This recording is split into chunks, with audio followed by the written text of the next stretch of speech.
Hello everyone. तो आज हम लोग नाइट्रिक एसिड की प्रिपरेशन देखेंगे। तो नाइट्रिक एसिड को कॉमनली एक्वा फोर्टिस बोलते हैं। क्या बोलेंगे? Commonly aqua Fortis. इसका मतलब स्ट्रॉन्ग वाटर होगा और इसको हम लोग प्रिपेयर करेंगे।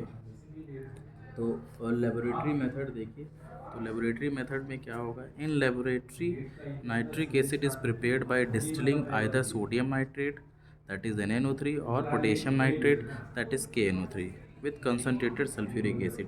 तो कंसनट्रेटेड सल्फ्यूरिक एसिड के साथ जब इसकी रिएक्शन होगी तो नाइट्रिक एसिड फॉर्म होगा।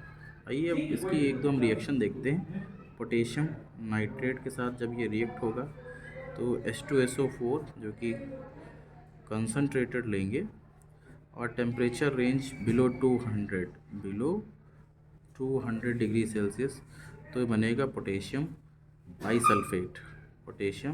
बाईसल्फेट और इसके साथ साथ नाइट्रिक एसिड। ओके, एक और रिएक्शन देख लेते हैं इसकी।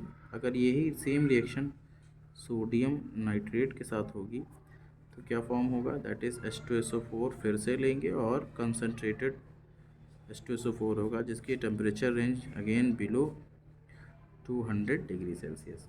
तो ये बनेगा हमारा सोडियम बाईसल्फेट दैट इज़ NaHSO4 और इसके साथ में नाइट्रिक एसिड फॉर्म होगा। तो इस तरीके से हम यहाँ पर नाइट्रिक एसिड की फॉर्मेशन देखेंगे और नाइट्रिक एसिड फॉर्म होगा। इसके साथ साथ जो आपसे बेसिकली पूछ लेता है वो इसका फिगर है। तो फिगर देख लीजिए। फिगर बहुत आसान सा है। इस फिगर की आप प्रैक्टिस कर लीजिए तो आपको कोई प्रॉब्लम नहीं हो, क्योंकि इक्विपमेंट आपसे पूछेगा। तो देखिए, तो इस तरह से इस फिगर को आप अरेंज करिएगा।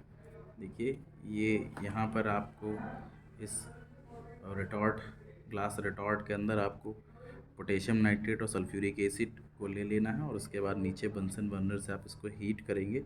ये आपका हो जाएगा Bunsen burner. Okay, Bunsen burner. और फिर ये हीट करेंगे तो वेपराइज होकर के इधर जाएगा और धीरे धीरे कंडेंस होकर के ड्रॉप वाइज इसमें आपका RB फ्लास्क में कलेक्ट हो जाएगा। ठीक है, दिस इज़ RB फ्लास्क। तो इस तरीके से आप इस पूरे अरेंजमेंट को प्रॉपरली अरेंज करिएगा। ठीक है, यही ज़्यादा पूछेगा। ठीक है, इसके बाद ये हो गया। Then nitric acid. अब क्लास, तो ये एक प्रिकॉशन देख लीजिए। तो द apparatus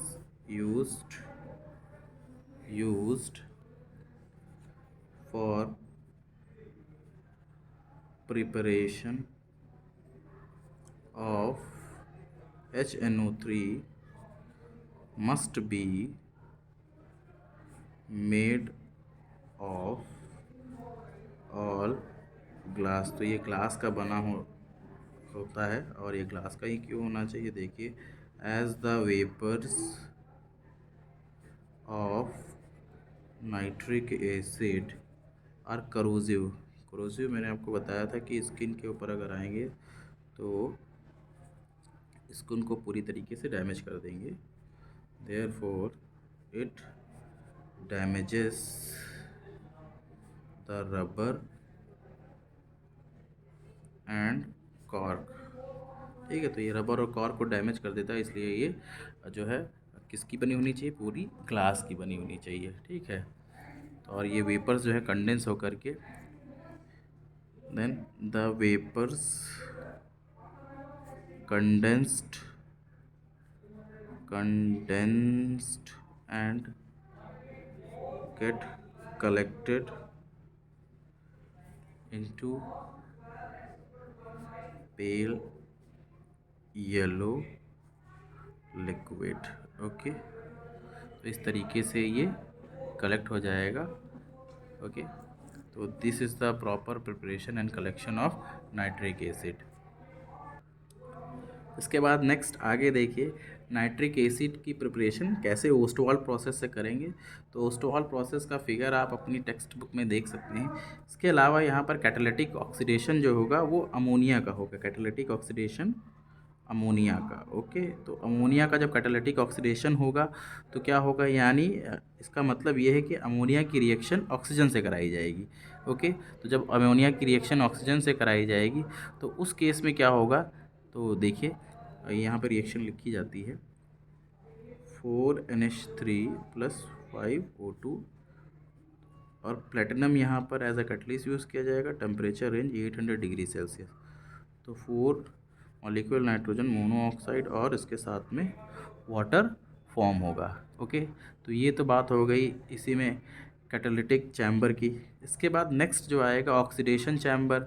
अब यही जो आपकी नाइट्रोजन ऑक्साइड या मोनोऑक्साइड जो फॉर्म, नाइट्रिक ऑक्साइड जो फॉर्म हुई है, इसकी फिर रिएक्शन आप कराइए। ये जो आपका प्रोडक्ट बना है इसकी फिर रिएक्शन आप करा दीजिए, बस मॉलिक्युलरिटी बदल देंगे तो क्या होगा, ये रिएक्शन जब कराएंगे तब ये क्या हो जाएगा, चेंज होगा nitric oxide plus oxygen 50 degree Celsius पर अगेन, तो 2 मॉलिक्यूल नाइट्रोजन डाइऑक्साइड आपका बनेगा। ओके, तो इस तरीके से ये 2 रिएक्शन हो जाएंगी। थर्ड रिएक्शन देखिए, थर्ड रिएक्शन जो होगी वो इसी के एब्जॉर्प्शन टावर में होगी। एब्जॉर्प्शन टावर, एब्जॉर्प्शन टावर, तो वो क्या होगा, तो 4 मॉलिक्यूल जब आप नाइट्रिक ऑक्साइड ले लेंगे और इसकी रिएक्शन वाटर से कराएंगे, उसके साथ में ऑक्सीजन भी इन्वॉल्व होगी, तब आपका फॉर्म होगा क्या, नाइट्रिक एसिड। ठीक है, यही ओस्टवॉल प्रोसेस में तीनों मेन रिएक्शन जो आपसे पूछेगा। ठीक है, और इन रिएक्शन को आप बार बार प्रैक्टिस करके देख सकते हैं। ठीक है, पहले वाले में आप रिएक्शन में अमोनिया को ऑक्सीडाइज कराएंगे जहाँ पर प्लेटिनम आपका जो रहेगा एज ए कैटलिस्ट और 800 डिग्री सेल्सियस, दूसरे में 50 डिग्री सेल्सियस टेम्परेचर, तीसरे में आपका वाटर और ऑक्सीजन के साथ रिएक्शन होगी और नाइट्रिक एसिड फॉर्म होगा और 4 मॉलिक्यूल्स बनेंगे। ये यहाँ पे मिस हो गया था, इसको देख लीजिएगा। तो इस तरीके से आप नाइट्रिक एसिड को प्रिपेयर कर सकते हैं। नाइट्रिक एसिड क्या है, nitric acid is unstable and it decomposes at room temperature. तो ये अनस्टेबल है, nitric HNO3 is unstable and it decomposes at room temperature. Room temperature पर ये डिकम्पोज हो जाएगा। कैसे, इसकी रिएक्शन यहीं पर देख लेते हैं। 4HNO3 को अगर आप हीट करेंगे तो 2 molecule water and 4 molecule nitric oxide plus oxygen भी रिलीज करेगा। इसके बाद आगे देखिए, nitric acid is a strong oxidising agent. तो स्ट्रॉन्ग ऑक्सीडाइजिंग एजेंट, तो ऑक्सीडाइजिंग प्रॉपर्टी देखेंगे, it oxidises non metal, metals and other compound. तो ये मेटल, नॉन मेटल और अदर कंपाउंड को ऑक्सीडाइज कर देगा। Iron is rendered passive on reaction with concentrated nitric acid. तो इन सब की रिएक्शन देख लीजिए। कार्बन 4 मॉलिक्यूल नाइट्रिक एसिड से अगर रिएक्ट करेगा जो कि कंसनट्रेटेड रहेंगे तो ये बनेगी carbon dioxide 4 molecule nitric oxide plus 2H2O। दूसरा, अगर ये फॉस्फोरस के साथ रिएक्ट करेगा 5HNO3 अगेन कंसनट्रेटेड, तो फॉर्म होगा H3PO4 phosphoric acid plus 5 nitric oxide and water.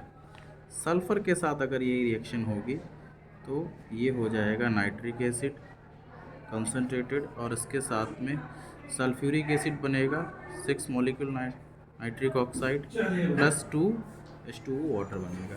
तो इस तरीके से ये आपका नाइट्रिक एसिड हो गया। इसको आप 2-3 बार देखिएगा तो आपको बेहतर समझ में आएगा और रिएक्शन की अच्छे से प्रैक्टिस कर लीजिएगा और इसी के साथ ही आपका नाइट्रिक एसिड कंप्लीट होता है।